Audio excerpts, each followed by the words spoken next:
1 2 3 эхэллээ. Самбайцгаан энэ лооны микс шоуг дэвдэн болсон байна. Би хөтлөгч Амраа надтай хамтаагаараа энэ 7 хоногт маш олон гал гарсан мэдээнүүд гарлаа.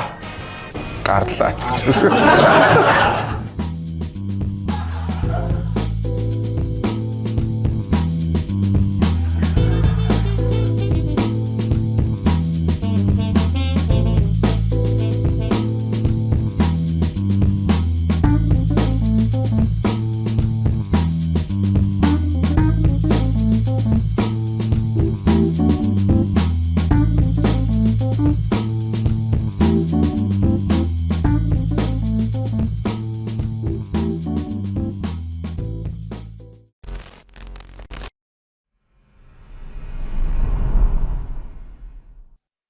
Манай өнөөдрийн нэвтрүүлгийн ерөнхий ивент тэтгэгчээр Zint Farm, Simple Linctus ханиалга зөвлөх сиропын оролцож баяр хүргэе байгаа. За энэ 7 хоногт үгүй мэдхгүй одоо тэр намын зодоо одоо бүр сүултээ утгаа алдлаа манайхаа. Яагч тест. Өөр ингээл улмал дээшгээ явуулах одоо хөх тэнгэртэй ойрхон юм руу хүртэл ингээл яваадах тий. Тэгээд намын зодоо боллоо. Дээрээс нь ер нь болвол Монгол улс маань хямралын байдал руу, эдийн засгийн хувьд хямралын байдал руу орж ийнө. Маш олон зүйл байхгүй боллоо. Багш эмчнэр ажил хийсэн хэвээрээ байна, бензин хомсдолтой байна. За дээрэс нь түлшний асуудал бас үүсэж байгаа шүү. Гэх мэтчлэн маш олон асуудлууд үүсэж байна. Ингээд бүгдээрээ мэдээг нэг нэхэр эхнээс нь үцэцгээе.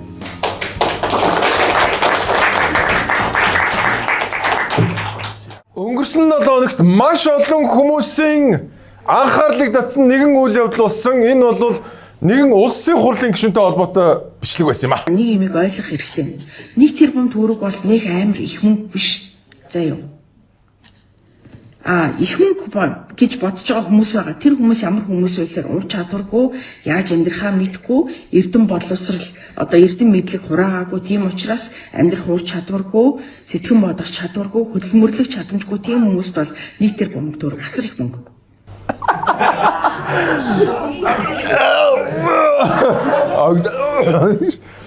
За тэгээ наара дарга бол их л баян хүн юм шиг. За энэ зааланд одоо 1 тэрбумтай хүн нэг л ах шиг байна миний харж байгаа бол. Бусдын дандаа сэтгэн бодох чадваргүй. Мал нь сууж ирсэн за. Ахиагаал. За мэдээж мөнгөтэй хүн гараад ирэхлээр чин тэр чинь мэдээж нэг зээлдэгч гарч ирнэ үсттэй. Нарагаас нэг хэдцээс зээл хийсэн. Нараа нэг шүү. Хэдцээс зээл хийж. Би ч удаа баталгаатай шүү дээ. Намайг удаашаах үг Монгол дээр. Чи юу сайн би. Би хөшөлтөд юу ч шийдтэр мөнгө төгрөгөөс нэг ганц тэрбум төгрөг зээлчиж нараа. Тэгээ нараг одоо юу гэж ийгвэл би одоо энэ их хурлын гишүүдийг одоо төрүүлжсэн канап болгож худалдаж авч байгаа юм. Нэг канап тэрбум төгрөг хүчлээ гэдэг сошиал шуугаад байна шүү дээ. Яна нэг тэрбумаар одоо зааж үзэх юмсан. За ийм явдал болсон байна. Тэгээд маш олон монголчууд яа би юу чи ямар мэдлэггүй тэнийг авдан болоо. Их сургуулийн багш нар бондорс. Дон сургуулийн багш нар математикийн багш нар хүртэл орсон. Математикийн багш тэнийг лалруулж. Тэг би зүгээр ингэж бодсон шүү. Энэ наараа бол сэтгцийн хувьд эрүүл хүн биш вэ гэж бодсон шүү. Яг жинхнээсээ. Энэ хүн бол эрүүл хүн биш вэ? Энэ ямар нэг тийм disorderтэй хүн байна. Psychologically disorderтэй. Би нарааг өмнө таньдаг байсан, comedy эдэр хийгээ явдаг байсан. Айгүй нормалны эмэгтэй байсан. Их хуралд очиод ийм мэдгүй эрүүл өвчтөнд мэддэхгүй хүн байж болоод хувирс тий. Хүн ер нь бүдүүн байж болно шүү дээ. Яагаад болохгүй шүү дээ. Бүдүүлэг байж болохгүй байхгүй юм. Гол нь тий. Амар муухай байгаа. Тэгээд энэ бол үнэхээр агууц хүрхсэн шижиг гоожулсан ийм бичлэг байсан юм байна. Баярлалаа. За ханиад хамууны цаг эхэлж байна. Одоо маш олон хүүхдүүд, томчууд ханиад тусч эхэлж байна. За Simple Linctus-ийн талаар та бүхэнд мэдээлэл өгөх гэсэн юм а. Дэлхийн эрүүл мэндийн байгууллага гэж байдаг. Энэний цорын ганц тий баталгаатай их сурвалж болдог Их Британий эмийн лавлах гэж байдаг.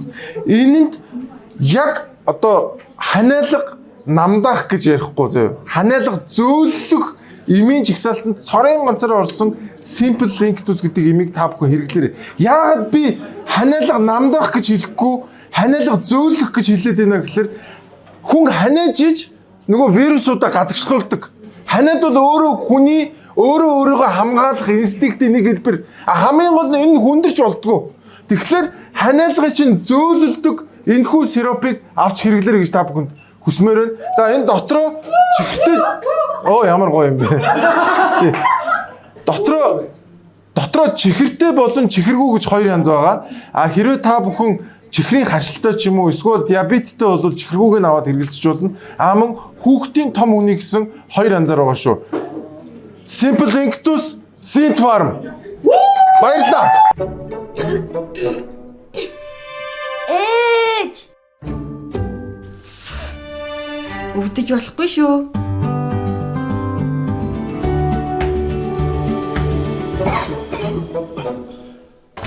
Хана.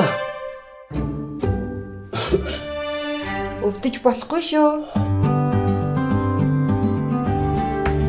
Ханиалга намдах Simple Inctus бүх насны хүүхэд насан туршид зориулав англи чанарыг мэдрээрэй.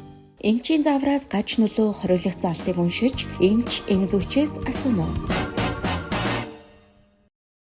Маш олон хүний нөгөө хоёр намын зодон донд хараагүй нэгэн зүйл болсон. За энэ бол нийслэлийн иргэдийн төлөөлөгчтэй хурал дээр нэгэн хэрүүл үсэн байгаамаа. Энэ амар чухал юмыг хүмүүс анзаараагүй өнгөрцөн шүү. Та нарын оруулж ирсэн алдаатай асуудлуудыг чинь бид нар зөв болгох гээд саналаа хэлж байгаа юм. Санал хэлж болохоо байчаа юу? Хэлсэн санал болгон ус төрчлөө гэдэг ийм одоо агуулга руу хуурж байгаа юм уу? Чи юу солиороод байгаа юм? Чи тэр солиордог газараа солиор шүү даваад байгаа чи.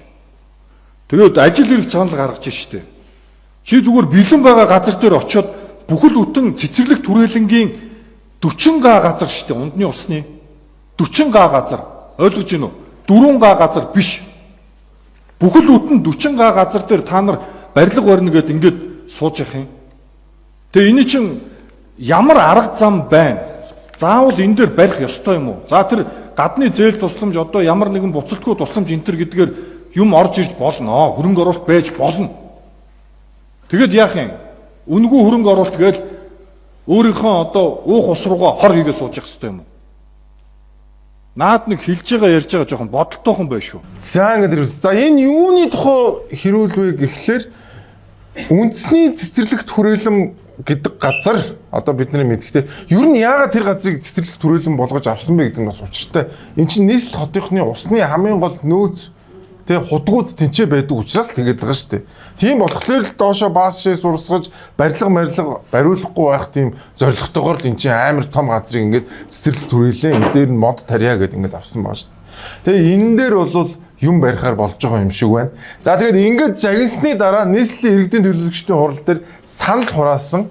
За тэгээд үр дүн яаж гарсныг бүгд харцсан. Тэгэхээр энэ хүрээлэнг одоо байгуулсан үндсэн одоо шалтгаануудын нэг нь бол туул голын ундны их усүрийг хамгаалах, агаарын бохирдлыг бууруулах. За нийслэлд байгаа ногоон байгууламжийн одоо хэмжээг нэмэгдүүлэх ийм зорилготой 2010 онд нийслэлийн иргэдийн төлөөлөгчдийн хурлаар анхны одоо байгууллагыг байгуулж байсан түүхтэй. Гэтэл нийслэлийн иргэдийн төлөөлөгчдийн хурал өнөөдөр гаргасан шийдвэрээсээ ухарч ногоон байгууламжид одоо их театр байгуулах ийм шийдвэрийг гаргаад байгаа нь за олон нийтийн шүүмжлэлийг авч байна. Хуралдаанд оролцсон төлөөлөгчдийн олонхын саналаар тогтоолын төсөл батлагдлаа. Бас хэлэхээр энэ бол дэлхийн жишгээрээ ингээд 200 сая доллараар буцалтгүй тусламжаар манай Улаанбаатарчуудад үндэсний урлагийн их театр төв цөнгөлтөх хүрээлэн буцалтгүй тусламжаар хийж өгөх гээд байдаг. Тэгэхээр ингээд өнөөдөр ингээд ус төржүүлээд төрн юмаа ихээр болов. Хувийн компани ажлын ихээр болдог. Агтл тэр хэсэг дээр чинь яг одоо тэр хэсэг дээр 40 га газар дээр чинь ундны усны цэвэр усны одоо шугамуд байгаа биз дээ. Цэвэр усны шугамуд Улаанбаатарчуудыг усаар хангадаг. Тэгээ тэрийг одоо хэрхэн яаж одоо холдуулахын тэ шилжүүлэхин ч гэдэг юм. Ингээд маш олон юм асуудлууд байгаад байгаа. Тэгээд чуулган дээр бол одоо ус суугийн одоо удирдах газраас хүмүүс байсан л та. Тэгээд манахаас бол санал аваагүй л гэж л байлээ.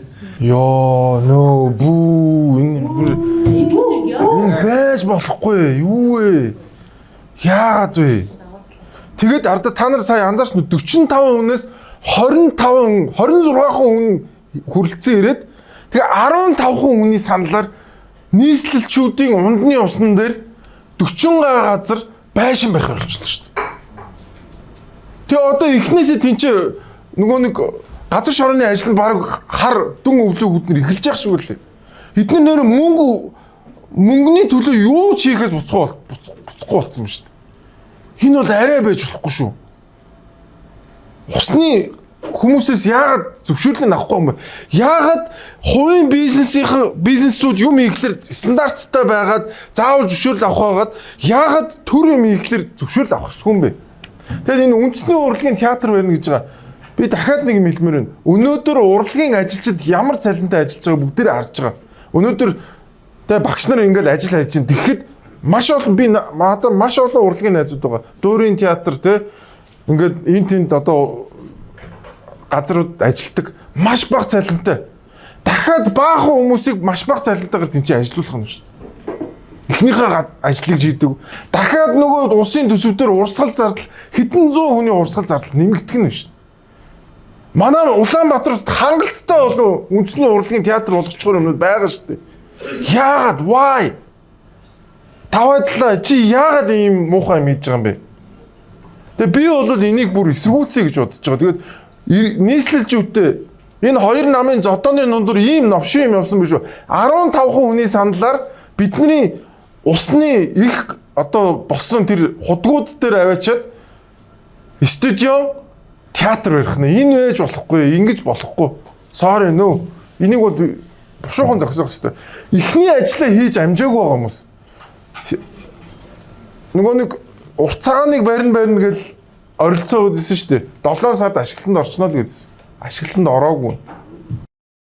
Уг бүтээн байгуулалтын зураг төслийн ажлын тендерийг 2024 оны 3 дугаар сард зарлаж, гүйцэтгэгчээр нь Bod Properties компани шалгаран өнгөрсөн оны 8 дугаар сарын 23-нд гэрээ байгуулсан. Уг компани Bod Group-ийн охин компани бөгөөд голомтын гих тодтголтой Баясгалангийн эзэмшлийг. Хотын дарга Нямбаатрын хэрэгжүүлж 44 тэрбумын өртөг бүхий, урт цагааны бүтээн байгуулалтанд 196 автомашины далд зогсоол бүхий цэцэрлэгт хүрээлэн байгуулахаар төлөвлөгдсөн юм. Уг авцагсоол энэ оны 7 дугаар сарын 1-нд ашиглалтанд орох байсан ч одоо болтол хаалттай хэвээр байна. Яг одоогоор бол энэ далд зогсоолын хаалга ингээ хаалттай хэвээрээ байна. За уг нь бол энэ хаалгаар дамжаад доошоо бууж далд зогсоол руу орох ёстой. Гэсэн хэдий чинь хаалга бол ингээд хаалттай хүн орох боломжгүй ийм байдалтай байна. За ингээд эхний бүтээн байгуулалт нь ийм байдалтай. Гэсэн ер нь та нар анзаардаг ингээд Улаанбаатараас нийслэлээс баригдсан юм болгоо ер нь нэг тийм үзмрийн шинжтэй болчдөг тий. Нэг нийтийн 0 мөлж гэсэнтэй ингээд гаднаас нараад энэ нийтийн 0-ийн гэлээ штэ. Тий. Нэг юм тамхины цэг байсан чинь энэ тамхины цэг юм гэлээ штэ. Хүмүүс орж татдаггүй дандаа гадна татаж байгаа. Яаж гэж муухай болгочноо гадаа очиж нийтийн 0-ын гадаа нэг хүн ингэ шээсэн зүгж. Үгүй та энэ ороод очгүй наад чи түгжээтэй 7 жил болж байгаа юм аа. Яасан гэж ажилуулах юм байхгүй ч гэж байна. Яг тэрнтэй адилхан ийм гараж ямар ч ашиглалтгүй ингээд энэ гараж үүдийн гисэн 15 жилийн өмнө гээд бараг те хүмүүс бараг ярьж байгаа юм шүү те. Тэгээд ялгаа авахгүй ер нь дандаа ингээд нэг ийм навшийн зүйлс бол Улаанбаатар хотод маань үргэлжилж байна. Тэгээд нэг компани энэ гүйцэтгэлүүдийн бүгдийг авах гэдэг юм шиг байгаа. Тэгээд мэдхгүй тэрийг сайн судлах хэрэгтэй. Тэгээд нийслэлийн ажил бол нэг иймэрхүү явж байна. За тэгээд Нямбаатар дарга маань одоо даахгүй нохоо булуу хураав гэхчээр бас нэг хүний өмч хөрөнгийг хурааж авна гэдгээ зарлаа. Одоо Монгол улсын 3 дахь ерөнхийлөгч Намбарын энх хоёрын хамаарал бүхий хүмүүс энэ өргөө зочдлуудыг 10 хэдэн жил хууль бусаар одоо ингээд эзэмшээд байна. Энэ хүмүүсийг гаргая. Нийслэлийн иргэдийн хурлын төлөөлөгч нароо энэ дэр одоо та хэд маань очиж бас давхар энэ оюума дарга дэмжлэг үзүүлээч. Та хэд өмчий эзтэй.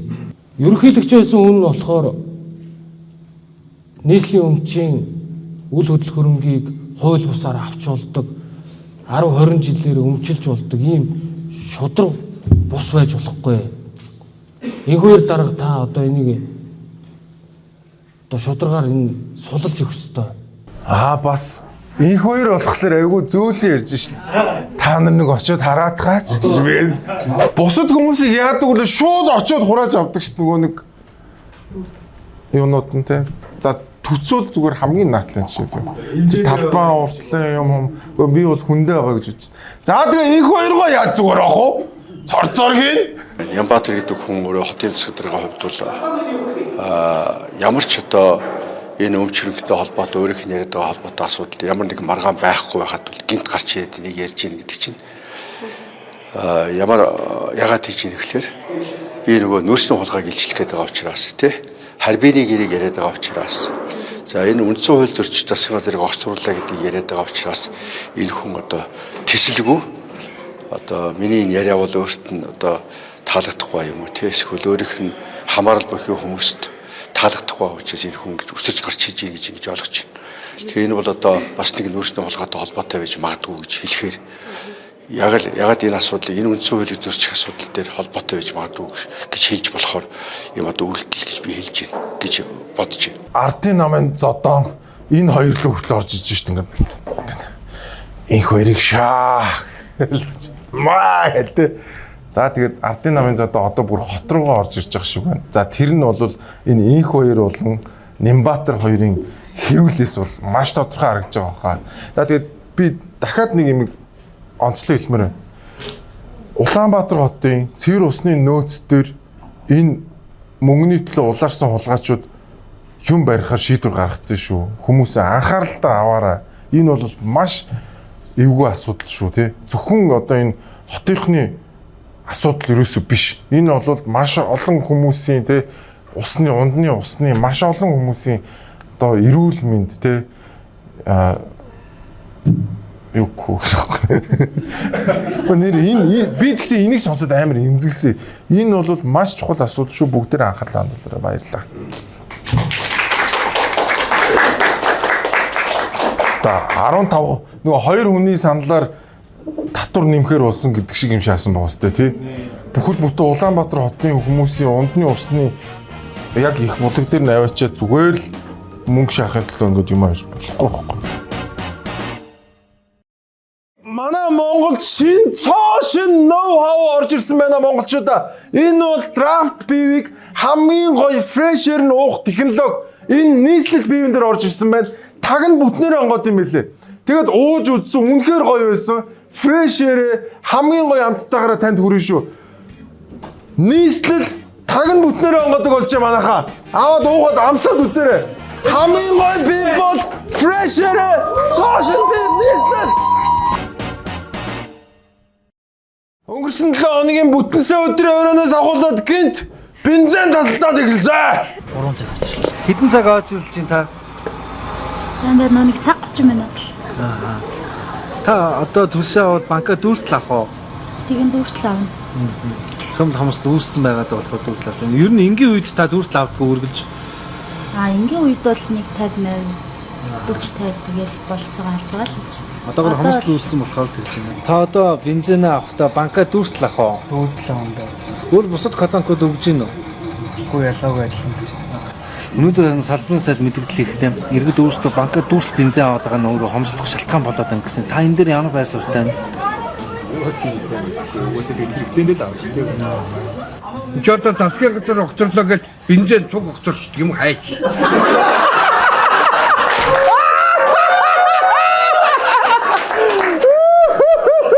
Ямар гоё уран хэлж байна те. Засгийн газар огцорчлоо гэж бензин цуг огцорч юм да. Ямар гоё хэлж байна ах те. За ингээд бензины хомсдол ч юм уу, хомсдол биш ч юм уу юм үүссэн. Тэгсэн чинь сайд нь юу гэж ярьсныг сонссон. Ард иргэдтэй хандаж хэлэхэд бол импортын хэмжээ нэмэгдэж байгаа. За сандарч бас их бүтэн хэмжээнд орчрлоод ингээд саваа дүүргээд ингээд бити паниктаараа за одоо асуудал гайгүй. За бүх талаар зохицуулж гин, зохицуултыг хийж гин, дотооддоо үйлдвэрлэдэггүй гэдгээ бас өөрсдөө ойлгоорой. Тэгээд одоо та бүдээс хүсэх юм бол 50 амгалан байгаараа импортын хэмжээ нэмэгдсэн гол их үүсвэр ангарскийн үйлдвэр маань бол юунаас гарсан, засвараас гарсан. Сүүлийн 4 хоног бол ажилтны одоо вагоны ажилтны тоо бол 9 нэмэгдсэн юм байгаа шүү гэж. Салбарын сайдын төрийн ордноос одоо хэвэн байна нэмэгдсэн гэдэг. Гэтэл яг гадуур үнэхээр бензин толгойдоо бензин авахгүй шүү дээ. Сая шалтгаанаа би явж байгаа шалтгаануудаа би сая тайлбарлаа. Хагцаан бүдийн сайд юу болсон байдаг вэ гэдгийг бас тайлбарлаа. Өөрөө бүтэн сонсооч гэж хүсье. Манайх ч хэрүүлчлээ ялцчих. Тэгээд би болоосаа ойлгоогүй. Маньмус ч одоо буруутай юм шиг. Эсвэл дарга нар ч буруутай юм шиг тий. Гэхдээ энэ чи бензиний дүүргээд ийсэн учраас манус ингээд хамаг юмаа ингээд багсгаад байгаа юм шиг тий. Гэхдээ нэрээ бодоод үзсэн чи нэрэж бидний буруу ч юм уу дарга маач буруу мó гэн одоо нэг би ч яах юм тэд нар маач яах гэдэг шиг тий. Ийм машин унаач яах гэдэг шиг нэг ийм сонин ингээд хүмүүс амар эргэлзээтэй байдлаар шүү. Уг нь дуусаагүй байгаа юм тэгтээ очирч амар сонин байдлаар шүү. За тэгээд бас өмнө нь бас бензиний компаниуд хариуцлага тооцож исэн юм байна. Тэрнтэй холбоотос мэдээлэл энэ 7 хоногт хийсэн. За өнгөрсөн 5 дугаар сард зарим шатхууны худалдаа эрхлэгчид за 92 шатхууны үнийг литр тутамдаа 200 төгрөгөөр нэмэгдүүлсэн. За тухайн үед шатхууны үнийг үндэслэлгүй нэмлээ гэх шаардлагыг хөрвүүлж байсан боловч за зарим аж ахуйн нэгжүүд 100 төгрөгөөр бууруулж за зарим нь 200 төгрөгийн нэмэгдлээгээр өнөөдрийг хүртэл иргэдэд худалдаалж байгаа. За тэгвэл монополийн эсрэг газраас за эдгээр одоо шатхууны үнийг үндэслэлгүй нэмсэн гэх 21 аж ахуйн нэгжид за 52.6 тэрбум төгрөгийн торгуулийг ногдуулжээ. Бид бүхэн одоо эдийн засгийн нөхцөл байдал холбогдох бусад факторуудыг харж үзээд 1% болон 3%-аар торгосон байна. За нэг ясандаа манлайлал гаргаж одоо өгсөн хувилдсан компаниудыг 3%-аар дагаж оролцсон компаниудыг 1%-аар торгосон. Амар тэнэг. Гэхдээ би бол энийг юусоо тэгээд ингээд торгоод ахлаар чинь тэр торгуулийнхаа мөнгийг өөрсдөө төлөхгүй манусэл төлнө яг үндэ. Тэгээд энд нар ингээд ийм логикгүй юм. Тэгээд 21 компани хоорондоо өгсөн хувилцсан гинэ. Тэгэд тэгвэл тийм 21 компани байгаа юм бол та нар өөрсдөө тэр нэг тусгай зөвшөөрлө болиулчих л да. Тэгээ манайхны сэтгэлгээ нэг ийм тэнэг юм байна зөө. Нөгөө хуучны 10-60 хям тэ нөгөө юу үлээ яг нэг юм 30 жилийн турш үнэн өөрчлөгдөг 9-ийн тос тэ яг тэрэн шиг ийм сэтгэлгээгээр бензин хандаад байгаа байхгүй. Эдийн засгийн хуулиараа хэрвээ хомсдол үүсэх юм бол тийч үн өсөж явах хэвээр. Тэгэхээр хүмүүс яах вэ? Өөрсдөндөө хэмнэх дохио өрнө шүү дээ. Нөгөө үн гэдэг чинь өөрөө ингээд сигнал авахгүй да манайхаа дохио. Үн өсөж явах юм бол хэмнэ гэсэн дохио өрнө. Тэгэх юм бол нөгөө бензиний чинь хүмүүс хэмнэж эхэлнэ. Хэмнэхлээр яах вэ? Нөгөө нэг хомсдол нь буурна шүү дээ. Ерөөсөө анхаа шатны эдийн засгийн ойлголт алга юм хүмүүс.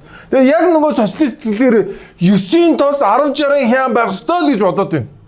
Үнэн нь ингээд яг хөдлөхгүй ингээд хямдганаараа байдаг. Тэгэд ингээд энэ хомсдлыг өөрсдөө үүсгэчихэд тэгээд хомсдлын дайснаа эргээд дахиад нөгөө хувийн компаниуд руу дайрч байгаа хамгийн муухай. За ер нь бол шийдэл байна гэж хэлсэн сайд маань. Ер нь ингээд нөгөө сар марын нөөцлөдөг том ёнкснууд хийх хэрэгтэй юм байна. За тэрийг одоо хувийн компаниудаар нь хийлгэлдэг ийм шийдэл ярьсан. Уг нь хамгийн зөв шийдэл бол тусгай зөвшөөрлөө байхгүй болоод үнийн чөлөөлөх юм байна шүү дээ. Өөр ингээд болоо шүү дээ. Тэгээд хангалттай зах зээл өөргөө хэрэгжүүлчих шүү дээ. За улсын хурлын гишүүн юу гэж хэлснэг сонс. Гэхдээ одоо тэгээ олон мега төслөгийг яриад байдаг байсан 14 15. Ер нь хамгийн наацхийн асуудал бол ядаж одоо бензин хадгалах савтал байх хэрэгтэй байсан байна шүү дээ. Нэг талаараа нөгөө талаараа бол тэгээд одоо хоёр гүрштэй нэг гүршөөсөө бас бензин цусаа татаад авчихаар тийм боломж болцоотой ийм төмөр замтай байх хэрэгтэй байсан байна. Тэрийг одоо энэ олон жил мөнгө төгрөгтэй байхдаа шийдээгүй ингэж явж ирсэн нь бас төрөлсгийн шийдвэр оновчгүй байна л гэж хэлж болохоор байна. За ингээд Йонкс моксоо барьчих хэрэгтэй байсан юм шүү гэж. Гэхдээ гамбах яг юм Йонкстой юм дээр гарч идэг нь гоё сан тий. Нэг бетон, Йонкс, агуулга, сав тий. Хөөх гоё юм шиг мангар хацнаа л гэж санагддаг юм. Ерөнхийдөө дотроо хоос агуулмж мангар добрый. Нэг юм дээр л гараад ирдэг байхгүй. Ер нь энэ сайлаа бэлтгэхээр энэ бетоноо бэлтжээ та нар би аль дээрээс хойш сонгуулийн үеэс хойш хэлээд байгаа шүү дээ. Айгүй айхтар гарч ирж байгаа.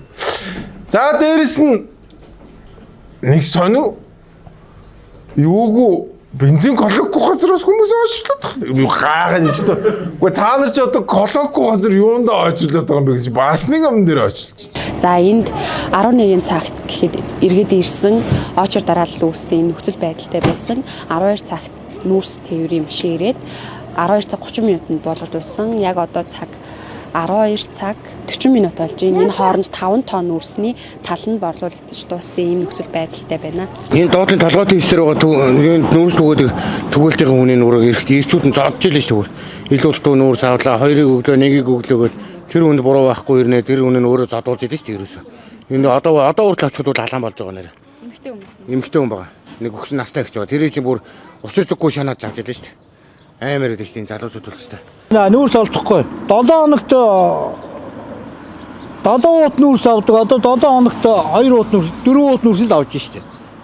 Би одоо өдөр 2 цагт энэ дэлгүүрийн үүдэн дээр ирж очирлаад ороо 8 өнгөрж байгаа. Нэг 200 удаа нүүрс ирээд нэг хүн 7 байсан нүүрсийг нэг хүн 4 удаа нүүрс өгөөд тэгээд амарцгүй дууссан.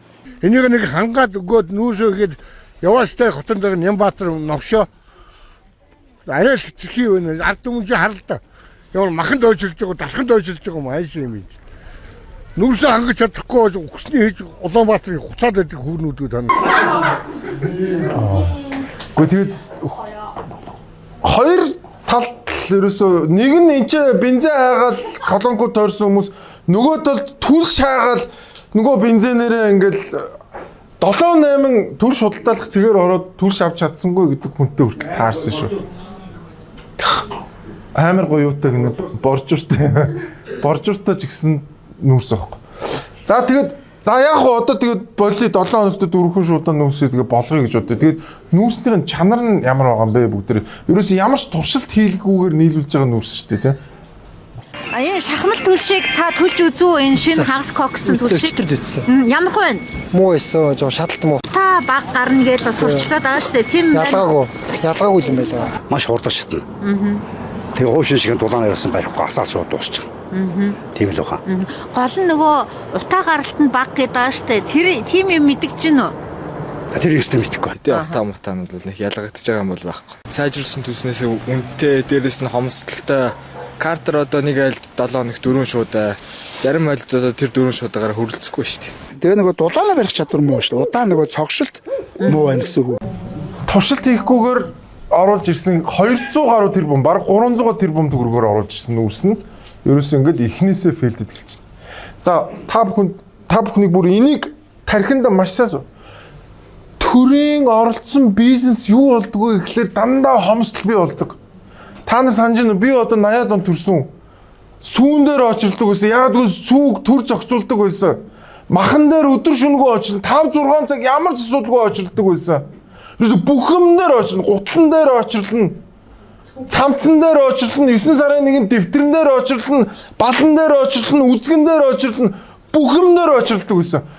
Социализм буюу төрийн оролцоо хомсдлоос өөр юу ч авчирдаг юм аа монголчуудаа. Тэрийг ойлгооч. Зүгээр ямар ч хомсдолгүй та нар санаж байна уу? Ямар гоё байла. Налаахын тэр гэлтар хар нүүрсээ чи хүмүүс аваач гэд гуйж идэг байсан шүү дээ. Одоо тэгтэл өнөөдөр нүүрс нь хомсдолтой болсон 7 хоногт 4 хүн шуудаа гэсэн явж шүү дээ. Энэ зах зээлийн бус зарчим юу руу явуулдаг гэхээр хомсдлоос өөр юу ч авчирдаг юм аа монголчуудаа. Ойлгооч. Зохицуулна, би зохицуулна гэж байгаа юм болгон чи хомсдол. Бензин ялгаа байхгүй. Төр зохицуулаад хомсдол. Өөр юу ч авчрахгүй. Тэгээд бодорой. Социалист маягаар явж байгаа төрийн зохицуулалттай бүх юм хомсдолтой. Цахилгаан хомсдолтой, дулаан хомсдолтой, нүүрс хомсдолтой. Бензин хомсдолтой бүгд. Юу хомсдолгүй байна вэ гэхээр зах зээлийн чамаар явж байгаа бүх зүйл хомсдолгүй байгаа шүү. Илбэг дэлбэг байгаа. Дөрөв хэлсэн те социализмын үед бүх юм хомсдолтой байсан гэд хэлжсэн те. За би өөрөө 80-аад оны за тэр хомсдолтой байх үед яг миний сэтгэл шингэсэн нэг ундаа байдаг хгүй тэрийг боржом гэж нэрлэдэг. Социализмын үед Монгол улсад гүржээс импортлогдож орж ирдэг байсан цорын ганц шахуу одоо газтай те аршаан байсан. Хүн булгаа авч удаг ах нар шаардахлаар шууд боржом авч удаг гэсэн зөө. За тэгсэн чинь энэ боржомыг та бүхний дурсамжийг сэтрээж үнэхээр илүү гой савлгаатай маш олон төрөлтөөр оруулж ирж байгаа юм. Боржом нь газрын гадаргаас 6000 метрийн гүнээс 60 гаруй төрлийн эрдэс бодистойгоор та бүхэнд ирж байгаа юм байна. Тэгээд энэхүү одоо гайхалтай ундаг одоо ч гэсэн хэрвээ та шаардах юм бол ууж болох юм байна. Хамгийн гол нь байгалийн эрдэс бодистой шүлтлэг учраас таны хоол боловсруулах эргэтэн тогтолцоонд хэрэгтэй. Дээрээс нь хоолны боловсруулалтанд сайн байгаа юм шүү. Тэгээд Монголд энэхүү социализмын үед ч орж ирдэг байсан. За тэгээд одоо ч гэсэн орж ирж байгаа энэхүү гайхалтай дурсамж хэрэгэлсэн энэхүү ундаг Nano International-ийнхаа оруулж ирж байгаа юм. Тэгээд боржомыгоо ууж гоё гизээ цэвэрлээрээ эрцийнхаа хэрэгцээг нөхөөрөө шаардлагатай тайлбар манайхаа. Галтуулын зүрх болсон боржомыг уугаараа манайхаа. Боржоми. Миний зүрхэнд одоо ч хадаатай байд юм аа. 135 жилийн турш боржомын таны хоол бүрийн төгс хослол байсаар ирсэн. Нэ амтал хөнгөн мэдрэмжийг мэдэр. Галтуулын зүрх боржоми. Албан ёсны дистрибьютор Nano International. За нөгөө хоёр номын чинь одоо өнгөрсөн 7 хоног оргилдөө үрчлээ. Одоо буухан дээр нам мамынхаа байр руу одоо явцгаах нь дээ. Ашгүй минь нөгөө муу цагаан байр майрн дээр очиод тэр байр маяраа л дэлбэлээсэй гэж бодож исэн байхгүй юу. Тэгсэн чинь бүр дээш явцгаа. Ерөнхий сайдыг огцруулсан улсын их хурлын тогтоолд ерөнхийлөгч хүрэлцэх бүхэлд нь хориг тавилаа. Монгол улсын их хурлын шийдвэр нь үйл ажиллагаа нь үндсэн хуульд бүрнээ нийцсэн байвал зохино. Хуульд эдлэх төрийн үйл ажиллагааны үндсэн зарчим зөрчигдсөн байна гэж үзсэн юм байна. Монгол улсын үндсэн хуулийн 1-р зүйлийн 2 дахь хэсгийн ардчилсан ёс, шударга ёс, үндэсний нэгдлийг хангах, хууль дээдлэх нь төрийн үйл ажиллагааны үндсэн зарчим мөн. Түүнчлэн үндсэн хуулийн 70-р зүйлийн 1-р хэсэгт үндсэн хуулийн хуульд хууль, зарлиг, төрийн байгууллагын бусад шийдвэр, нийт байгууллага, иргэний үйл ажиллагаа бүрнээ нийцсэн байвал зохино хэмээх заалтыг тус зөрчих нөхцөлийг бий болгосон байна. 2. Хууль дээдлэх төрийн үйл ажиллагааны үндсэн зарчим зөрчигдсөн байна. Ерөнхийлөгчөөс тавьсан энэ удаагийн хориг нь түүний хувьд бүрэн эрхээ хэрэгжүүлж байгаа хугацаанд тавьсан 4 дахь хориг нь болж байгаа юм. За ингээд ерөнхийлөгчийн хориг тавьсан. Өнгөрсөн 7 хоног ч уг нь. За ингээд ерөнхий сайдгүй болчлоо. Улсын хурлын даргагүй болчлоо гэдэг ингээд ийсэн чинь хориг тавигдсан. Тэгээд би сая энэ шинэ юу тамгын газрын дарга үүс төгөлдөр юм уншсан чи бас хөргөн жомбочод ингэ хөрг ардсан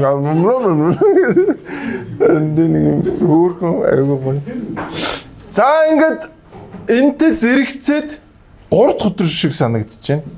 Үндсэн хуулийн цэц бас нөгөө нэг шийдвэрийг үндсэн хуулийн цэц дээр авч хэлэлцсэн. За тэгээд явсаа. 24 оны 10 дугаар сарын 16-ны өдөр баталсан Монгол Улсын хурлын чуулганы хуралдааны дэгийн тухай хууль шинжилсэн найруулгын төслийг хилэлцсэн Монгол Улсын хурлын холбогдох байнгын хорооны болон чуулганы нэгдсэн хуралдааны тэмдэглэл төсөл үзэл баримтлал танилцуулга санал дүгнэлт зарчмын зөрүүтэй саналын томьёо судалгаа зэргийг гаргуулan авсан. За ингээл үндсэн хуулийн цэц дээр маргаа өрнөсөн. Би чи өөрөө юм үндсэн хуулийн цэц бол өөрөө онлын маргаа өрнөдөг газар. Тэгээд энэ онлын маргаан гоё өрнөхөндөө гоё те энэ чинээс чи маш олон хүмүүс мэдээлэл авна шүү дээ. Ингээд хоёр талын мэтгэлцээнээс те маш гоё мэдээлэл аван за өстө лайвын дуустал нь үзье гэж бодоод байж исэн. Төрийн байгуулалтын байнгын хороор хэлэлцэх асуудлын материалыг хуралдааны эхэнд цаг тулгаж тараасан огцрох санал бүхий албан бичигт гарын үсэг зурсан гишүүдийн нэрсийг зориуд хавдарч уг саналтаа өөрчлөсөн танилцах боломжийг энийг дуусгаж чадах. Шууд дамжуулж ирсэн чи яга хайгаад байна. Нээлт өгсөхийн гишүүний илтгэлээр ингээд нээлт дуусчих байхгүй. Нээлтээ шууд явна. Тэгээд нээлттэй бол энэгээр үзүүлнэ шүү дээ. Тэр тамгын дараа гэж тайлбарлахгүй шүү. Тамгын дараагаар нээлт гэдэг чинь үгүй нээлттэй гэж байгаа байхгүй юу? Хууль дээрээ тэгээ хэлсэн байж дээ. Та нар хайж байгаа юм аа тэр тамгын дараагаар тайлбарлах. Бид нар нөгөө танилцсан шүү дээ. Нээлт хүртэл хууль дээрээ явнаа нэргүй. Тэр тамгын дараагаар тайлбарлах. Ягтай сая яриад хэрэгтэйсэн юм уу? Ус ордоо яар үзчих та нар ингээ хайчих болохгүй. Тийм тамгын илтгэлээр нээлт дуусчихгаа ингээ. Чуулган руу оруулахгүйгээр дэлгэрээ шууд дамжуулна шүү дээ. Аа сүүлийн үрдээ сайн тайлбарлаж. Яагаад таалттай явж байгааг гэж тайлбарлаад. Шалган байхгүй. Яг гой телевиз үзсэн нэг гар ирсэн унтраагаа шсэн. Гэтэ яг та нар анзаарсан үү тэр телевиз хөөрхөн амтай ингээд айгүй гоё ингээд урталтаа микрофон төвдсөн хүмүүсийг хэрүүлт үнэ сонирн болно шээсэн. Уг нь өөрөө ингээд үзүүлчмээр байгаад идэг нэг гар ундааж идэг. Амьдралдаа анх удаа энэ хөөрхөн телевиз үзсэн үлийн цэцэн телевиз од болцсон ингээд сууж исэн чинь хүн маа яа унтарч яг хүн шиг санагдсан таад ингээд урталтаа битэн микрофон тавьсан. Гэхдээ уг нь энэ юуг одоо ингэж хааж маагаад ямар шаардлага юм хүмүүс гоё онлайн мэтгэлцээ үзээд эн чинь өөрөө хүмүүсийг аюугаа боловсруулна шүү дээ. Энэ нь бол надад өстой таалагддаг. Тэгээ зөвхөн нээлт хаалт хоёрыг үзүүлэн ч шиг тий. Яг тэр мэтгэлцээний үед яаж тэр гоё онлайн тэр нарийн ширийн юмнуудаа ярьдаг юм бэ? Эн чинь ямар ч субъект ирэхгүй шүү дээ. Тий? Ямар ч субъектив юм ярихгүй гоё ингээд илүү объектив онл тэгээ хуулийн талаас нь ингээд хүмүүс яаж мэтгэлцэж байгааг гоё үзмээр байсан байхгүй. Тэгээ даанч үзүүлээгүй надад тэр нь жоохон онцгой санагдсан. За ингээл боо хэрүүл болсон доо. Тэгэд ийм байдлаар хүч төрж одоо үндсэн хуулийг илтэд зөрчиж, процессын хуулиудаа илтэд зөрчиж ийм одоо үр дагавартай юмуд явлаа. Харамсалтай нь энэ удааны цэцгийн хуралдааныг 3 хоногийн дотор буюу дайн байлдаан онцгой байдалтай зүйрлэж хуралдаан дээр өмгөөл авах эрхийг маань хангаж өгөөч гэж яхад энэ болцоо боломжийг хангасангүй. Асар одоо ашиг сонирхлын зөрчилтэй үндсэн хуулийн цэцэн тухайлбал мөнгө сайхнаас татгалзах үндслэл бүхий өсөлтийг бид нар тавьсан. Гэтэл цэцэн гишүүд энэ өсөлтийг хүлээж авч шийдвэрлэв. Ямар шийдвэр гарах нь ойлгомжтой юм байна. Тэр үднээс нь суугаад байх ямарч шалтгаан зорилго алга. За ингээд боо хэрүүл болсон. За тэгэл хурлаа хайчнаг үзсэн, уцаад суучнаг үзсэн ингээд үндсэн хуулийн цэцэн шийдвэр гарсан. За бүх гишүүдийн одоо хуралдаанаараа ер нь бол энэ ерөнхий сайдыг огцруулсан энэ одоо процесс гэх юм уу те үндсэн хууль зөрчсөн байна гэдэг ийм шийдвэр гарсан. За би бол энэтэй санал нийлж байгаа. Тэ энэ бол яалтчгүй ингээд тодорхой байдлаар үндсэн хуулийн одоо үндсэн хууль зөрчсөн гэж үзсэн байлээ. Тэгээд дээрэс нь энэ чи юу гэдүүлээ дунд суудал, дээд суудал гэдэг юм уу? Тийм.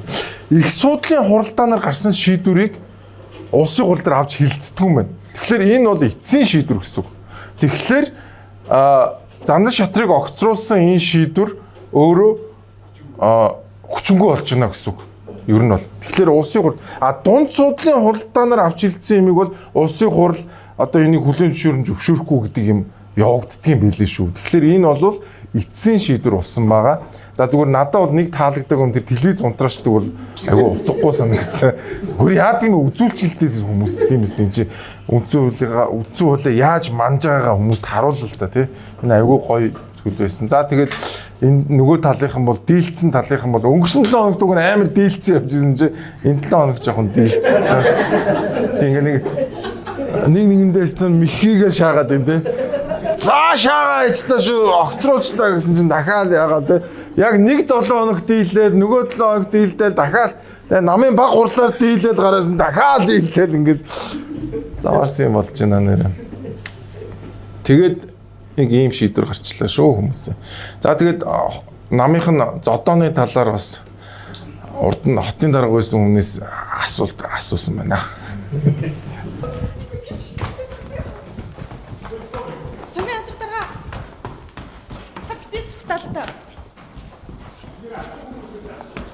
Тэр намын хуралдаантай холбоотой асуудал асуухгүй. Хөөрхөн байгаас тийм. Мэдгүй юу ч болоод байгаа. Оргонээс асуу. Ах нь хотын дарга байхад болцсон болоо. Нөгөөдг нь өстэй гойноос. Хортон дотор ер нь нэг иймэрхүү юм ойрд айгүйх харагдчих шүү те. Муур улгаан болдог те. Нөө яг сэтгүүлчтэй гарч ирсэн шууд болтож. Яг нойлын хажуугаар гарч ирсэн буцаж орж мараа. Сэтгүүлчдээс олоохгүй. Манай сэтгүүлчд ч гэсэн бас нэлээд юу болоод байна. Хойноос нь хөөж үүдэх болцгоо тийм. Амьсгатал. Гэлтэй. Та илжилт явах штэ. Та ганцхан хариулж штэ. Гэлтэй. Амьсгатсан хүмүүс байдаг болсон байна. За тэгээд ардын намын зодон улмал дээшлээ тийм. Хизээ тэр лалдрын цагаан байрлал явах юм байна тийм. Мэдхгүй одоо яах юм бэ? 11 сарын 15-нд л одоо очно гэдэг байгаа шүү дээ үгүйтэй. Тэгээд ардын намын зодоо үргэлжилсээр байна манайхаа.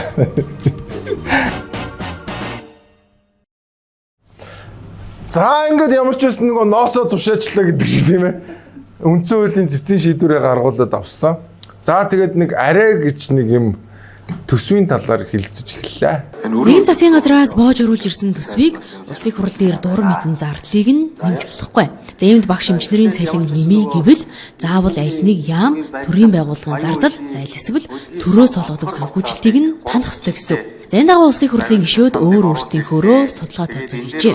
Тухайлбал Бямсүрэн, Додой самбуу, Цэнгүүн нарын 3 гишүүн төсөвт 1.2 их 80 төгрөгийн хэмнэлт хийж, за үүнийг багш эмчнэрийн цалингийн нэмэгдэл зарцуулах зарчмын зөрүүтэй 22 саналыг гаргажээ. Энэ дотор малчтыг дэмжих шинэ харшаа хөдөлгөөний хүрээнд олгогддог хөнгөлөлттэй зээлийн татаасыг хасах санал багтаж байна. За ингээд ямар ч байсан гишүүд зарчмын зөрүүтэй санал гаргаж чинь. За тэгээд гол нь энийг дэмжих хэсэг нь бол эргэлзээтэй. За дээрэс нь одоо бас нэг гой дагаж хүзүү гэдэг шиг нэг хэсэг хүмүүсийг цалинтай болгоцсон.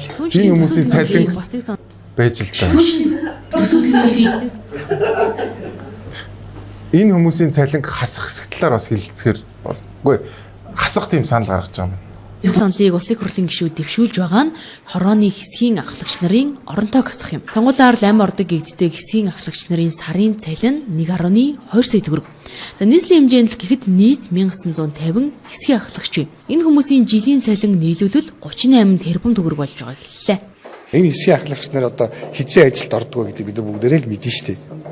Сонгуулийн үеэр л 4 жилдээ нэг удаа ажилд ордог гэдэг бид нар бүгдээрээ л мэдж байгаа. Сошиал ертөнцид ямар энэ асуудлаар ямархуу байр суурьтай байгаа вэ гэдэг дээр одоо мониторинг хийсэн, тодорхой хэмжээгээр хийсэн. Тэгэхэд болоод ерөөсөө 90% нугасаа энэ бодит байдлыг бол бүгдээрээ хэлж байгаа. Ирэх барьж байгаа намын улстрын асуудлууд гэ байгаа мөн орон нутгийн болон нийслэлийн засаг захаан дээр байгаа олон хүний эрх ашиг хөндөгдөнө гэдгийг бол би ойлгож байна. Гэхдээ үр дүн нь чухал учраас ямар ч тохиолдолд буцахгүй явна. Энэ мэт улсын хурлын гишүүд эх онд эмч багш нарын цалин нэмэхийн тулд хасаж танах болох зардлуудын тооцоог гаргасаар байна. Харин эдгээр саналууд нь байнгын хороо за цаашлаад чуулганы хуралдаан дээр дэмжигдэх хэсэг нь эргэлзээтэй байна. За учир нь төсвийн хэлэлцүүлэг түүн доторх агуулгад анхаарч байгаа хүн бараг л алга. За бүгд л улс төрийн бужигнааны хөлд улсын төсвийг огоорч байна. За ингээд хөөх юм улсын төсөв маань нэг шоудер хөгж. Уг нь хамгийн гол ажил юм байгаа шүү дээ. Энэ хэсгийн ахлагч нар гэдэг хүн бол одоо бидний яриад байгаа сүлжээ гэж яриад байгаа шүү дээ. Сүлжээ хөлч гэж ярьдаг. Одоо энэ улсын хурлын гишүүд энэ нөхдүүдийн чинь хамаг гардаг бүх ажлыг хийдэг хүмүүс. Тэгээ эднэрийнхээ энэ цалинтай болгоо хийсэн. Одоо тэгээ 4 жилийн турш татвар төлөгчдийн мөнгөөр дижээж хагаад тэгэд өөрсдөө гардаг тэр юм а энэ хүмүүсээр хийдэг гэсэн. Одоо тэгээ яг хаан шиг бүр институт болоод тогтчихлоо шүү дээ чинь ингээд бүр ингээд тэгээ би хэсгийн ахлагч насан туршдаа энэ ч нэ байна. Яагаад гэвэл манай дарга гарна. Тэгээд насан туршдаа цалинтай. Хуучин бол зүгээр энэ бол сайн дурын ажил байсан. Тэгээ би бол энийг маш их дэмжиж байгаа. Энэ хэсгийн ахлагч нарыг болиулах хэрэгтэй. Энэ бол цэвэр улс төрчдийн зүгээр л хөл тэгээ сүлжээ тэгээд сонгуулийн үед зүгээр бүх тэр заваа хорын хийдэг мөнгө тараалтын хийдэг хүмүүсээ л 4 жилийн турш бидний мөнгөөр салинжуулчихж байгаа гэсэн үг. Тэгээд энэ бол байж болохгүй. За төсөвдөр бас нэг юм гарсан. Нөгөө нэг KPI гэж ярьдаг шүү дээ бид нар те хувийн хвшилтээр. Тэр төсвийг зарцуулж байгаа зарцуулт нь хэр үр ашигтай бэ гэдгээ яаж хэмжих вэ гэдэг дээр Лука гишүүн маань харин аюу сайн дуурайдаг шүү. Би турнаа гэсэн зорилт тавьчаад шалгуур үзүүлэлт нь жимд явсан тоогоороо хэмжинэ гэж байгаа. Үгүй ээ таны одоо хэр турсныг бол килограммаар л хэмжин шүү дээ тийм ээ. Яг үнэ. Юу нөгөө манай юуны сайдлаа өрх юм те. Нөгөө барилга өрдөг. Чойж дарга маань километрээр хэмжинэ гэж ядсан байсан шүү дээ нөгөө цахилгааныхаа хувьд тэрэн шиг. За тэгээд бас илүү наривчлаад асуусан Лука гişүнээс. Ийм бодлогын бичиг баримтууд дээр бид нэр татвар төлөгчдийн мөнгийг яаж үр дүнтэй зарцуулах юм бэ? Төсвийн ерөнхийлөгчийн захирагч нар буюу сайд, яамдууд, авилтаа тэмцэх газар гэсэн байгууллагууд маань өөрсдийнхөө ажлыг буруу дүгнээд байгааг нь зөв болгож засваруудыг хийж өгсөн. Нийтдээ 250 гаруй шалгуур үзүүлэлтийн саналыг төсвийн ерөнхийлөгчийн захирагч нар нь багцлаад 48 болгож зөөрүүлж хагаад сая санал хураалт хийгээд бүгд дэмжигдлээ. Гадаад хэргийн яам ажлынхаа үр дүнг хэрхэн дүгнэх вэ? Энгийн пассвортоор визгүй зорчдог орны тоог нэмэгдүүлэх юм бол гадаад иргэн ямиг сайн ажиллаж гин гэж дүгнэе. Тэгэхээр бид нэр одоо гадаадад аялах сонирхолтой иргэд маш олон байдаг шүү дээ. Тэгэхээр визүүгээр зорчих орны тоо нэмэгдээд байх юм бол гадаад иргэн сайдын ажлын үр дүнгийн сайн байна гэж дүгнэе.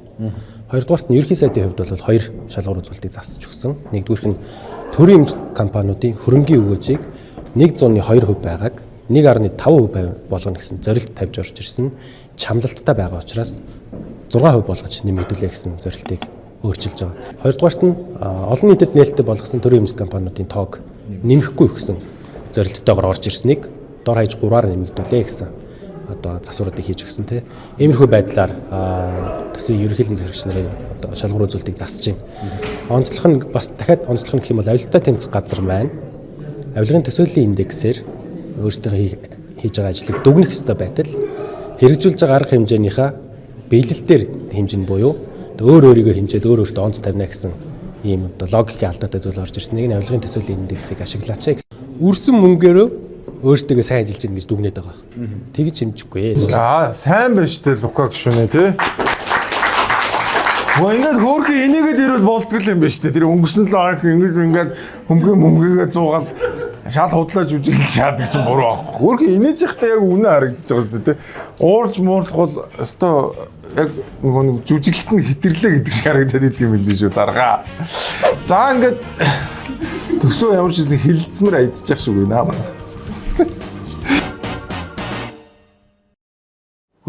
Та хэдийн дунд арай машингүй хүн байгаа юм биш үү? Байгаа бол яг одоо наашаа анхаарлаа хандвал Skytel компани намар цагийн хамгийн том урамшуулалт хөтөлбөр болох машинтай бололтой хөтөлбөрөөр зарласан байна. Та Jetour T1 гэд яг одоо хөдөөж явуулдаг, хотод явуулдаг тэр машины эзэн болох боломжтой юм шүү. За тэгэхээр яаж болох вэ гэдгийг би та бүхэнд хэлээд өгье. Та байна шүү дээ. Дараа болон урьдчилан төлбөрт үйлчлэгээний шинэ хэрэглэгч болоход дараа төлбөрт Монголдо багцаа ахиулах.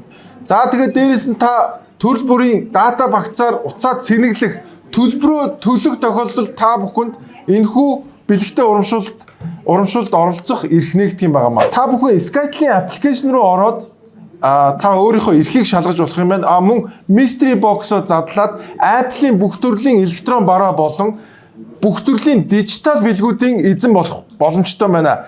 Та бүхэн намар цагийн урамшуулах машинда болдоо хөтөлбөрт оролцож Jetour T1-ийн эзэн болоорой. Амжилт хүсье.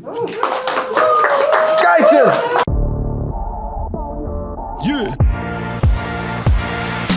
Миний нэр цэцээ, түүний нэр болтоо. Харин чиний нэрийг хин гэдгийг болтоо. Монголдо болтоо, машинтай болтоо. Skytel байдгүй бол ахим замаас холтоо. Шин дугаар аваад машинтай болтоо. Багцаа томруулаад машинтай болтоо. Skytel-ийг сонгоод машинтай болтоо. Team бицтэй болтоо. Skytel-ийн үйлчлэгийг сонгоод Jetour T1 автомашины эзэн болоорой.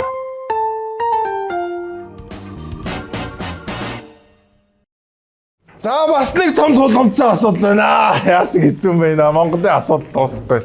Нөгөө мө багш нар маань ажил хаяад байгаа. За тэгээд эмчнэр бас ажил хаяна гэдээ айлгаад байгаа. Тэгсэн чинь хувийн эмнэлгүүд дээрээс нэмэгдээд ороод ирсэн. Улсын хэмжээнд үйл ажиллагаа явуулдаг 1700 орчим хувийн хвшлийн эрүүл мэндийн байгууллага байдаг байна. Эдгээр хувийн хвшлийн эрүүл мэндийн байгууллагад 18.7 мянган ажиллагсад ажилдаг бөгөөд нийт эрүүл мэндийн салбарын ажилчдын 31.6%-ийг эзэлдэг байна. Гэтэл улсын эмнэлгүүтэй адилхан даатгалаар үйлчлээд санхүүжилтээ ав гэж гэрээ хийчгээд түүнийхээ мөнгийг өгөхгүй санхүүжилтээ бүр мөсөн зогсоосон. Үүнээс үүдэж даатгалын сантай хамтарч ажилласнараа хувийн хвшлийн эмнэлгүүд цалингаа тавьж чадахгүй 6 сараас хойш нийгмийн даатгалаа төлж чадахгүй байгаагаас ажилчид ажлаас гарахад хүрч илгээрээ хэвтэж байгааг мэдгдсэн юм.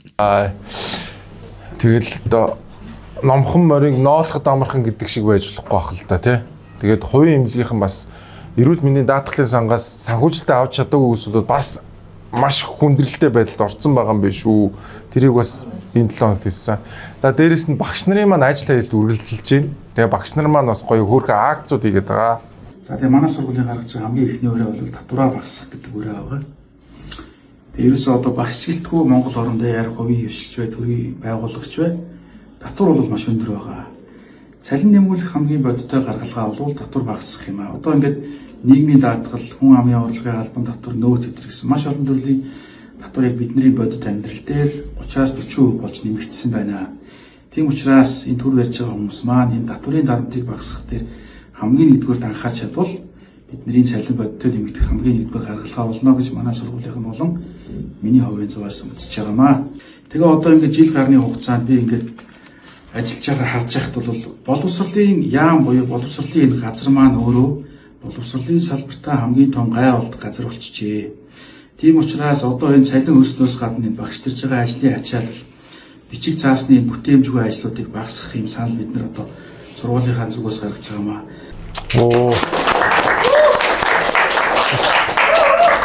Ханаас нэг ганц асуулт асууя. Энэ залуу ухаантай харагдаж байна уу? Наара ухаантай харагдаж байна уу? Тэгээ энэ залуу өөрхийн амтаа наараас ухаантай мөртлөө ядуу амьдраад байгаа байхгүй гол нь. Тэгэд амар зөв шаардлага тавьчихна. Бүр үнэхээр зөв те. Боловсролын яам өнөөдөр боловсролынхоо энэ боловсрол олох процессын хамгийн том тэг тушаа болсон гэдэг бол маш үнэн шүү. Тэгээ энэ залуу тэгж хэлж илээ.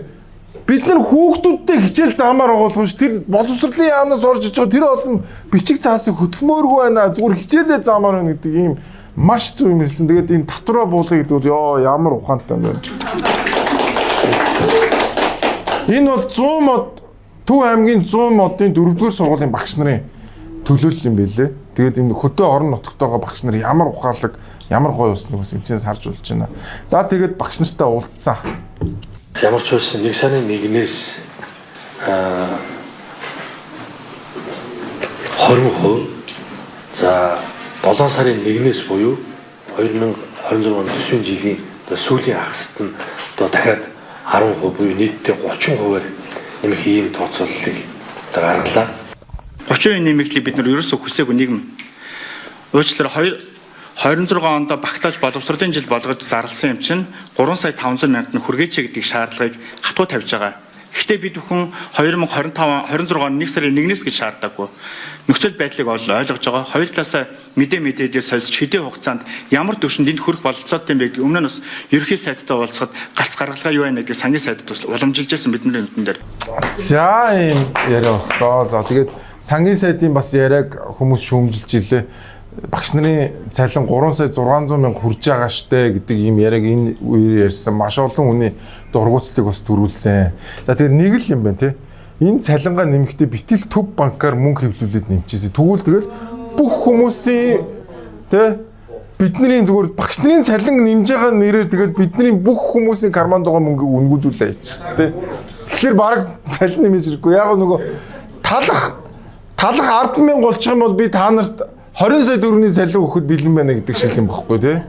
Яг л тэр шиг л тэгэл ингээд талхных нь үнэн өсөөл хамт өсөөл цалин одоо ямар ч үнэгүй байдаг бол нэрээ цалин малин тэтгэр мэтгүр нэмэх бол ямар ч шаардлагагүй гэж бодож байна. За тэгээд багш нарын маань ажил хаялт үргэлжилсээр байна. Тэгээд маш олон багш нар нараагаас ч ухаантай байна шүү. За энэ 7 хоногийн бас маш олон хүний анхаарлыг хандуулсан сэдэв бол Монгол банкын нэгэн гишүүнтэй холбоотой байсан багмаа. Тэст амар бас юу Монгол ардын намын зото. Боор. За тэгээд гишүүний оронд ямар хүн бас тоглуулах нь бас шийдвэр гарсан юм шиг байна. Монгол зоогийн тоглогч Аз Баяр буюу Синзүү Сэлгэн цууж багаас явахаар болсноор түүний оронд ойрын тэмцээнүүдэд тоглогч хэн байх бол гэсэн хүлээлт олонний дунд үүсээд байсан билээ. Тэгвэл Монголын зүгээс шин тоглогчоо албан ёсоор зарлалаа. Түүнийг Баасан жаргал овогтой үн дэлгэр гэдэг бөгөөд 28 настай. Тэрээр 2017 онд Монгол багт тоглож байсан хуучны тоглогч юм а. За ийм болсон биш манайхаа. Тэгээд ямар ч гэсэн дараагийн хүнээ сонгосон байна. Тэгээ ер нь яг хөтэ ингээл баг маг дотор ингээл хүмүүс солигдох ч одоо хэвээ үзэгдэж штэ. Манайхаа бити тийм амар хүн дээр хүлээж авал та. Манайхан ч одоо бараг л эх орноосоо урвцсан юм шиг л амар үгүй.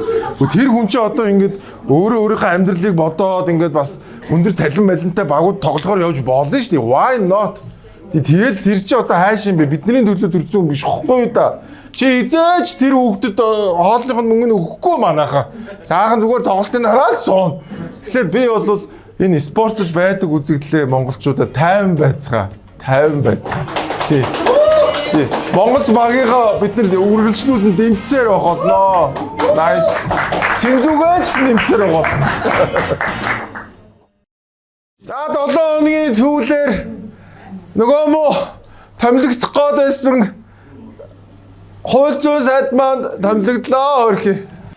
Монгол улсын засгийн газрын гишүүн бий улсынхаа ашиг сонирхлыг эрхэмлэн төрт ёс түүх соёлынхаа уламжлалыг хүндэтгэж Монгол улсын үндсэн хуулийг дээдлэн сахиж авилга ашиг сонирхлын зөрчлөөс ангид байж төрийн хууль биелүүлэх ажлыг төр ард түмэн Монгол улсын ерөнхий сайдын өмнө бичлэн хариуцаж засгийн газрын гишүүний үүргээ шин шударгаар биелүүлэхээ тангараглая.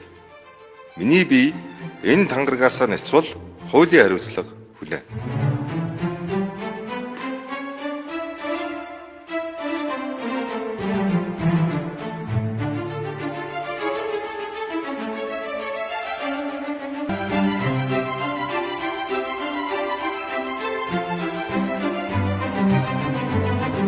За ингээд бас бөө хэрүүл болсон шүү манайха. Тэр хэрүүлийг би одоо дахиж гаргаад явах уу гэж. Нөгөө талынхан ч бас ууртай байгаа шүү дээ. Тэгэл яг энэ үеэр чинь манай сайн зураг дарга гараад та намайг нэг сайд ална гэсэн гээл. Тэгэл би бичлэгийг хийгээд авцсан байгаа. Өгчих юм бол би гаргаж тавина гэж гээл. Өгчөөл нөгөө өөр хүнд өгчөн тэгээд тэр ална гэсэн яриаг нь би тавиар яг тэр хүн намайг алсан шүү гэж гээл те. Бас бөө хэрүүл болсон үндсэн хууль зөрчсөн зөрчөөгөө баг энэ хуралдаан чи яалаа маалаа гэж бөө хэрүүл болж арай гэж нэг юм хууль зүйн сайд дээр томилогдлоо. Тэгээд энэ 7 хоног эхэлд оромжлуулсан даа. Хүн чамааг одоо горлогч их үү? Гойдоод явж байгаа юм гэхөө. Нэр дэвшигч их үү? Юу гэв ойлгохгүй нэг ч өөр гэмтэн чи ингэ толгойд бүнжгэнээс хүмүүс өөр амар талраа. Яг нөгөө агцруулдаг өдөр яг энэ хоёрын нэг балер мин зим гэдэг зэрэг нэмхийн өмнө. Яг хуулцсаад болгоом тасгал. Амар хэцүү 7 хоногийн үдээд хөрх юмд эцсийн бүлэгт ингээд хууль зүйн сайд боллоо. Ах одоо тэгээд одоо амарчээс ингээд болцоож байгаа шиг л байна гэж одоо яах. Яа нэр энэ 7 хоногт нэр нэг амар пост явсан шүү. Амар баясгалангийн пост. Тэр ямар пост байсан бэ гэвэл Twitter дээр постлсон пост. Монгол улс де факто парламентын засаглалтын орн биш боллоо. 64 байхгүй болсон шүү гэсэн. Албан ёсоор Монгол ардын нам дотроо 2 хуваагдсан. Одоо парламентд дийлэнх олонх гэж юм байхгүй болсон гэдгийг албан ёсоор зарласан шүү бас. Тэгэхээр одоо арай илүү олонх нь юу болж байгаа гэхээр ардснаа болж байгаа гэсэн. Одоо юу ч болох юм байгаа юм бэ? За тийм байна. Тэгээд сайд боллоо. Энэ 7 хоногийн гэгээлэг мэдээ энэ их хэцүү зүйлсийн дараа тохиолдоо. Ямар юм байд юм бол та? Нэг үүдэн сайжлж хагаад портрын дугаа ер нь сорё гэж бодоод. За ер нь портрын дугаагаас ингээд амын ангаалгаж чад үрээд. Тэгсэн чи байхгүй. Нөгөө дэрийлийн дослоо надаа дотроо нөгөө юм чинь зээлсэн. Цахилгаан унтрахаа твдэж тавхаад аюултай болж ирсэн. Тэгэл би нэг багаар хийсээр гоо тэгээ сурцсан. Одоо тэгэл муухан юуг ирчүүлээс илүү л болсон шүү дээ. Задлан нөхөн угсарна, гадаа тайлна. Гадаа байгаа машин дуу тайлаа оруулж задлаад энэ дээр тавиад эргүүллээ. Үрлээ нөхөөсөө тавина эргүүлээ боогоо тэгэл бүтэн дугаалж шүү дээ. Эмхтэн хүн байхаар айлуулах эрэгтэй хүнээр л засуулчих гэдэг. Намайг жоохон итгэхгүй шүү дээ анхандаа. Эмхтэн араа чадахгүй. Тэгээ хийгээд тэр хөө юм чинь шатчихна. Одоо бол 20-од жил та дугуйцсан гэж таныг мэддэг хүн бол хичээрсэн тэгээд. Тэр нь бид хоёр л хийж байгаа шүү дээ. Таны наасан дугуугаар баян үлгээ ороод тэр ороод тэгээ ирлээсэн. Янз сайхан яваад ирлээ хичээ гэж. Тэгэхээр түнд орон аваашаа уламд баярлаад явчихж байгаа юм чинь. Хоёрын хооронд юм хийчих бодохгүй шүү дээ. Чанартай гэдэг энэ миний өөр хүүхдүүд явж байгаа, хоол гадаа явж байгаа, өвчин зодонтой явж байгаа, найдвартай гэдэг гэсэн тийм сэтгэлээр л хийж байгаа шүү дээ. За түүнийг далд өгөж байгаа гэхээр хүмүүс итгэдэггүй байна. Би хөнгөн царай овор багтай байгаа нь байнгын хөдөлгөөнтэй байдагтай холбоотой гэж тайлбарласан юм а. Тэгээ би бол одоо тэгэл шантраад одоо явах л байсан шүү дээ. Хийж чадна гэсэн юугаар тэгэл явчихсан шүү дээ. Вау! Браво! Балнаас төгч байгаа юм гэж шүү дээ. Тэ? Нэр би бол нэг 47 8-тай ихч байна гэж харсан тий. За нэг 50 дөнгөж гарч яваа. Тэгсэн чинь 70 хүрч. Тэгээд энэ өөрийгөө хөгшөрсөн гэж голгүй. Тэгээд ийм тий биеийн хүчний ажил хийж байгаа энэ ихчд бүгд дахиад баяр хүргэе. Манайха хэрвээ энэ дугуйг төр нөхсөн бол яана гэж бооч. Гэтэл энэ чинь хувийн хвшилт байгаа учраас хинч очрлохгүйгээр ингээд амар гоё тий. Ингээд айгүй гоё. Тэгээд бүр 70 хүрж байгаа хүн хүртэл ингээд хийх боломжтой. Тэгээд Монгол улсад маань хий бүтээ гэсэн залуучуудаас гадна маш олон ахмадууд байгаа. Тэ одоо дэлгүүр мэлгүүрүүд дээр орохлоор одоо чинь ийм артд маш олон гоё гоё ахмадууд ажиллаад байж идэг. Тэгээд манай Монголын ахмадууд бол үнэхээр лаг байгаа шүү. Тэгээд та нар минь үнэхээр гоё байгаа. Тэгээд маш олон хүмүүс хийж бүтээхийн төлөө байна шүү. Энэ бол үнэхээр гоё мэт байна. Баярлалаа. Хийж бүтээдэг хүмүүс Монголыг аварна. Өөр хийж аврахгүй. За ингээд энэ 7 хоногийн weekly show-гээр өндөрлж надтай хамт уусан аригчтай байлаа. Бодлоо энэ ч бас кола уугаа сууж байгаа хүмүүс байгаа шүү тий. Гэтэ яг кола бол нэг орлого болдгоо юм дөө. Яа би уусан хүмүүст илүү хайртай. Өөр юм түрээсээ төлөх гээд байгаа маа манайгаа. Түрээс төлөх гэж нэр үнэхээр чартаач манайгаа. Түрээсээ төлгээд дарамтлуулсан. Амар болсон. За яах вэ? Тэгээ болно. Дараа 7 хоногоос илүү эрчтэй харагдана шах. Тэгэхгүй бол яг түрээсээ төлчөл болчих гээд байгаа байхгүй. Тэгээд ер нь нэрээ манайхаа яг энэ намар бол эдийн засгийн хувьд нэр айгүй хүнд. Би одоо энэ баг 3 жил ажиллаж байгаа. Тэгэхэд яг ийм хүнд 9 сар бол 10 сарыг бол анхудаа харж байна. Хүмүүс бол ерөнхийдөө ингээд юу одоо спендинг гэдэг бүсэж хангалж эхэлж байна. Тийм бүсэж хангалж байна манайхаа. Тэгээд ямарч байсан баярлалаа бүгдээрэнд нь. Тэгээд ер нь бол за яг нэг муухай юмар бид тэртээ хангалттай ярьсан тий. Бүх юм сайхан болно манайхаа тий. Хонглын үзүүрт гэрэл байгаа шүү манайхаа. Баярлалаа. Амраз weekly show-д дараагийн 7 хоног зэрэг уулзсан баярлалаа. Хонглын үзүүрт гэрэл байгаа шүү.